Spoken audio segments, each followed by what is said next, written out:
गुरु पूर्णिमा। आषाढ़ मास की पूर्णिमा को गुरु पूर्णिमा कहते हैं। इस दिन गुरु पूजा का विधान है। गुरु पूर्णिमा वर्षा ऋतु के आरंभ में आती है। इस दिन 4 महीने तक परिव्राजक साधु संत एक ही स्थान पर रहकर ज्ञान की गंगा बहाते हैं। ये 4 महीने मौसम की दृष्टि से भी सर्वश्रेष्ठ होते हैं।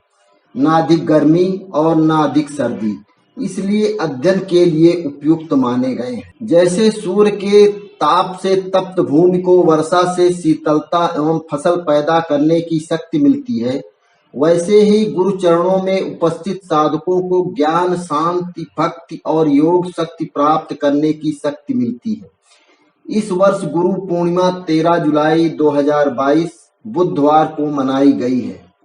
गुरु पूर्णिमा अर्थात गुरु के ज्ञान एवं उनके स्नेह का स्वरूप है।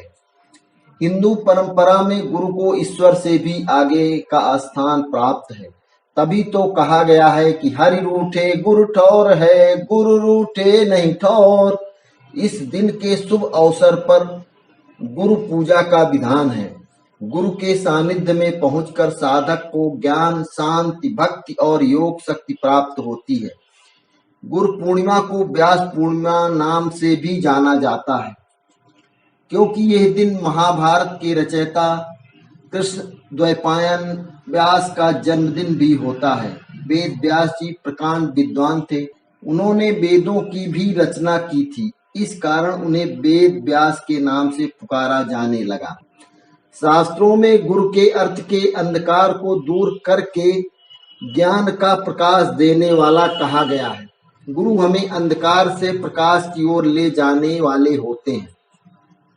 गुरु की भक्ति में कई श्लोक रचे गए हैं जो गुरु की सार्थकता को व्यक्त करने में सहायक होते हैं। गुरु की कृपा से ईश्वर का साक्षात्कार संभव हो पाता है और गुरु की कृपा के अभाव में कुछ भी संभव नहीं हो पाता।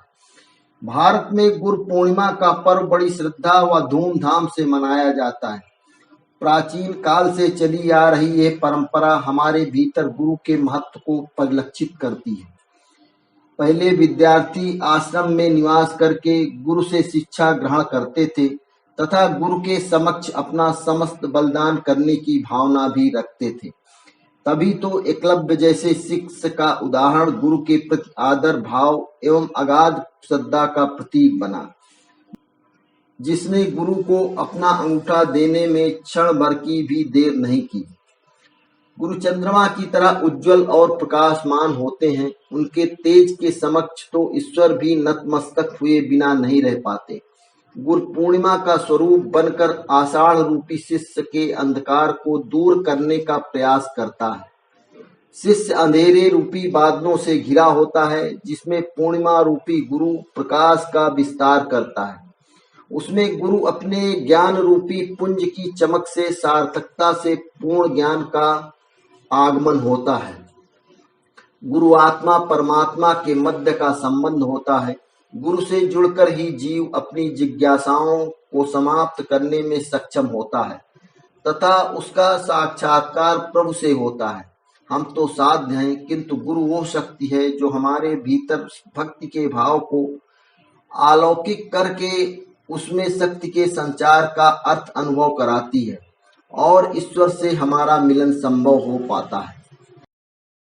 गुरुर्ब्रह्मा गुरुर्विष्णु गुरुर्देवो महेश्वरः, गुरु साक्षात परब्रह्म तस्मै श्री गुरवे नमः।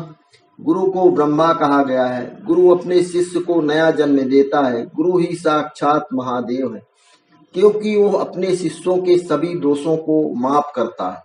गुरु का महत्व सभी दृष्टि से सार्थक है। आध्यात्मिक शांति, धार्मिक ज्ञान और सांसारिक निर्वाह सभी के लिए गुरु का दिशा निर्देश बहुत महत्वपूर्ण होता है। गुरु केवल एक शिक्षक ही नहीं है, अपितु वह व्यक्ति को जीवन के हर संकट से बाहर निकलने का मार्ग बताने वाला मार्गदर्शक भी है। गुरु व्यक्ति को अंधकार से प्रकाश में ले जाने का कार्य करता है। सरल शब्दों में गुरु को ज्ञान का पुंज कहा जा सकता है। आज भी इस तथ्य का महत्व कम नहीं है। विद्यालयों और शिक्षण संस्थानों में विद्यार्थियों द्वारा आज भी इस दिन गुरु को सम्मानित किया जाता है। मंदिरों में पूजा होती है, पवित्र नदियों में स्नान होते हैं, जगह जगह भंडारे होते हैं और मेलों का आयोजन किया जाता है।